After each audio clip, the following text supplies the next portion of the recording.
Welcome everyone. This is Minu at AngloLink. Today's video is all about listening comprehension. I have some interesting tips for you. This is particularly for those of you who still find it a little hard to understand native speakers, or watch television in English, or listen to the radio in English.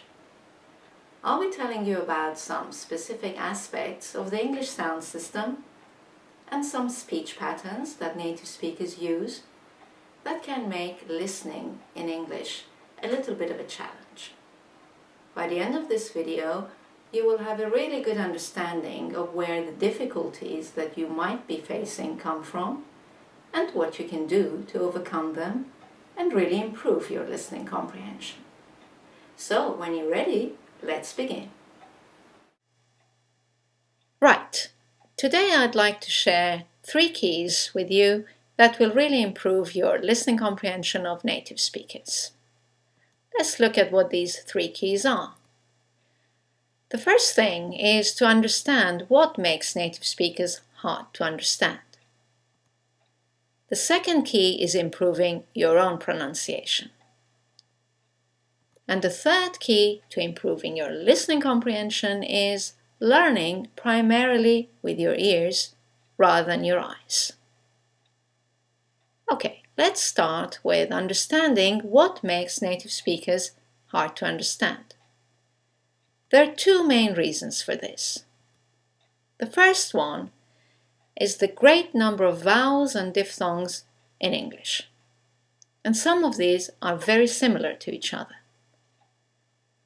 There are many words where the consonants are exactly the same, and by changing the vowel sound, the meaning changes. And when these vowel sounds are very similar, and especially if one or the other doesn't exist in your own language, this can make it quite a challenge to understand a native speaker. Let's look at some examples. These are called minimal pairs, by the way. Same consonants, different vowels. Minimal pairs. Boat and bought. Mad, mud. Hurt, heart. Men, main. Than, then. Bit, bet. Live, leave. So notice the only difference is the vowel or the diphthong, and they can be very, very similar. So in connected speech, they're not easy to tell apart. This is the first reason why listening to English native speakers can be challenging. Now, let's look at the second reason. The second reason is the way that native speakers shorten and link sounds. Let's give you a quick example. Look at this sentence. How is it going? You will hear from a native speaker, how's it going? There are 3 specific speech patterns that all native speakers use, and I'm going to take you through them one by one. Speech pattern number 1 is contractions, contracted verbs and negatives. You're pretty familiar with these. I'm, he's, they'll, we've, won't, can't, etc. What is important to remember is that native speakers always use these patterns when they speak, except when they want to stress a point. That is why there is a difference in tone and meaning between "Okay, I'll do it" and "I will do it. Nothing can stop me." When we use the contraction, there is no stress on the contracted form, there is no particular emotion. In the other example, when you've used the full form, "I will do it," you want to show determination. So, as using contractions is the norm rather than the exception in spoken English, I would recommend that you try and use them as much as possible yourself. Firstly, you will sound more natural, and secondly, you'll be able to hear them more easily when native speakers use them. Just be careful not to use contractions in formal writing. When you're writing a letter or a report or an article, always keep it to the full form. Keep the contractions for speaking. Moving on to speech pattern number 2. Speech pattern number 2 is called weak forms. Grammatical words such as modal verbs, possessive adjectives, prepositions, etc. are seldom fully pronounced in a sentence. The vowel in them is reduced to a shorter vowel or disappears completely. Let's look at some examples. Here we have the modal verb can. In the sentence, it will sound like can. The vowel disappears. I can ski. Let's look at another example. Possessive adjective my. Very clear in isolation, my. But in the sentence, it sounds, here's my book. You can hardly hear it. And another example, preposition for. In the sentence, the vowel is reduced to f. It's for you. Now, you don't need to use these weak forms at all when you speak, as your message will be even clearer without using them. However, you do need to be aware of them and anticipate them when listening to a native speaker. Let's look at speech pattern 3, which is phonetic links. Generally, any word that starts with a vowel is linked to the previous word, and this makes it hard to hear each word distinctively. Let's look at some examples. He works as an engineer. You've got 3 words that begin with a vowel, as, an, and engineer. In connected speech, they all run into each other. He works as an engineer. Second example. Here you have 4 words that begin with a vowel. Is, interested, in, it. And they all run into each other. She is interested in it. And there is a semi-vowel, y, that links the vowel at the end of she to the vowel at the beginning of is. She is.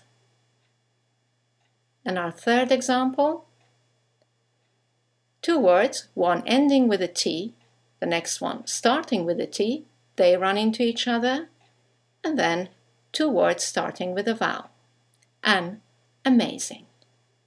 Once again, all this section runs into each other. They went to an amazing place. And once again, you have the semi-vowel W that connects the vowels to and an to each other. Once again, you don't necessarily need to use these links when you speak, as your message will be perfectly clear without them. However, you do need to be aware of them and anticipate them when you listen to native speakers. Now, often you get at least 2 of these speech patterns, sometimes even all 3, in a row in a sentence, and that is when you can feel really challenged. Let's look at an example here. He won't accept it from me. You have the contraction, won't. You have 2 words beginning with a vowel, accept and it, and you have the preposition from. So in connected speech, you will hear, he won't accept it from me. At this point, you're probably asking yourself, well, what's the best way to familiarize myself with these speech patterns?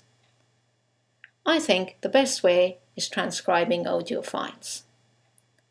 If you already have a CD of dialogues with transcripts, then listen to the dialogues and write them out, and then compare what you have written with the transcript. If you do not have such CDs, I recommend Anglophiles 104 and 108 from AngloLink's selection of audio files that you can access on our website, anglolink.com. These are selections of daily dialogues and business dialogues, which you can listen to and transcribe, and then check what you've written against the transcripts on the site. This will really improve your listening comprehension of native speakers, and at the same time will help you to activate loads of useful functional expressions. Now, if you have never studied the English sound system, if you've never studied pronunciation on its own, I strongly recommend our Anglophile 117. In this Anglophile, you will have a complete list of all the vowels, of all the diphthongs, all the consonants in English that you can practice. It also has loads of minimal pair exercises that will help you to distinguish vowel sounds that are similar from each other. It also has a section on the speech patterns we've looked at. You can listen to weak forms, contractions, and phonetic links and transcribe them. This will be really, really helpful if you have not familiarized yourself with the English sound system yet. Now, if you want, you can do a transcription exercise now by clicking on this image. If you prefer to continue listening to the presentation, you will have the chance at the end of the presentation to do it then. Right, so once you've familiarized yourself with the English sound system and also know how native speakers shorten and link sounds, the next step is to improve your own pronunciation.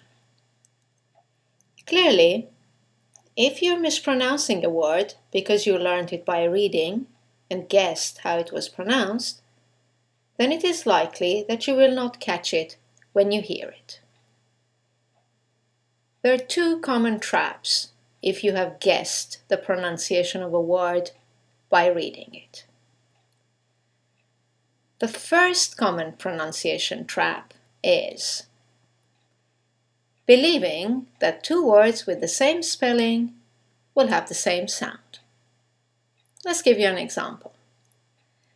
If you think that the combination of letters E and A always sound like E, as in Jean, then you will mispronounce the following words.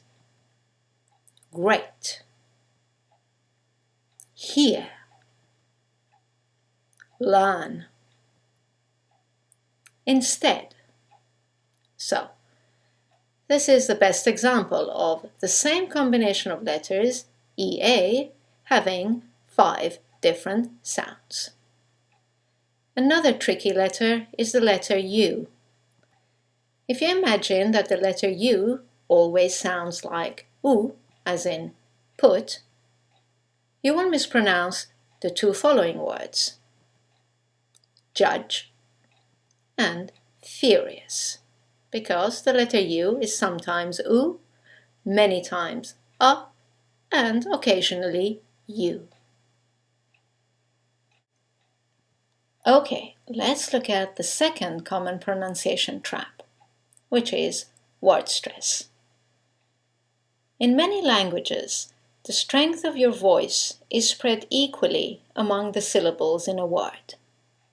In English, however, if you have more than one syllable in your word, you have to decide which syllable or syllables take the stress of your voice and which ones are de-stressed. Let's look at an example. Here's a word with 4 syllables. Now, Let's decide which syllable takes the stress. Is it the first one, development? Is it the second one, development? The third one, development? Or the last syllable, development? In this case, it's the second syllable, development. Now, you couldn't know that unless you have heard the word many, many times. Let's look at the second example. Let's look at these two words. They seem very similar in their spelling, so you would expect them to have the same rhythm, the same music, the same word stress. However, in the first one, it's the second syllable that's stressed, and in the second one, it's the first syllable, and that changes the pronunciation completely. The first word is propose, and the second word is purpose. So what is the conclusion of the examples we've looked at the pronunciation traps we've looked at? Well, the conclusion is that you have to avoid guessing how a word is pronounced. Always check the pronunciation of the words that you're learning. Either ask someone or use a talking dictionary. Talking dictionaries are now widely available on the internet, and you can listen to the word several times, and with some of them you can even record your own voice and compare your pronunciation with the model, which is an excellent exercise. Again, you don't need to be 100% correct in your own pronunciation to be understood. But if you have not heard the correct pronunciation of a word enough times, you risk not catching it when it is spoken by a native speaker in a stream of other words with phonetic links and weak forms surrounding it. So do work on your own pronunciation. It's an important key to improving your listening comprehension. And finally, to the third key to improving your listening comprehension. Learn primarily with your ears rather than your eyes. Now you have a better understanding of why native speakers are not always easy to understand, especially if you have learned your English out of a book. It's for the simple reason that what you see is not what they say. Therefore, the best way to learn new words and expressions is by first hearing them, then seeing them in writing. So here are some final hints on how to use your ears instead of your eyes. Listen to audiobooks rather than read the printed version of the book. Listen to the radio and watch programs and films in English as much as possible. Even if at first you understand very little, this is a great exercise to tune your ears into the sounds, rhythm, and the music of the language. You will be surprised how quickly you will start to hear and understand more and more. If you're using a course book, work more with the accompanying CD than the book itself. And finally, if you're using a word you have learned by reading and have never heard it before, make sure you check the pronunciation. To give you more tools to improve your listening comprehension and pronunciation, we have recorded all the grammar exercises that you have access to on anglolink.com. These are available as audio files, and they ensure that you also learn the correct pronunciation and intonation of the important structures and the useful expressions that we have included in our Anglopedia. Now, if you didn't do the transcription exercise earlier on, this is your chance to do it now. Well, I hope you've enjoyed this video on how to improve your listening comprehension and found all the tips useful. Thank you for watching. I look forward to seeing you in our next video. Bye now.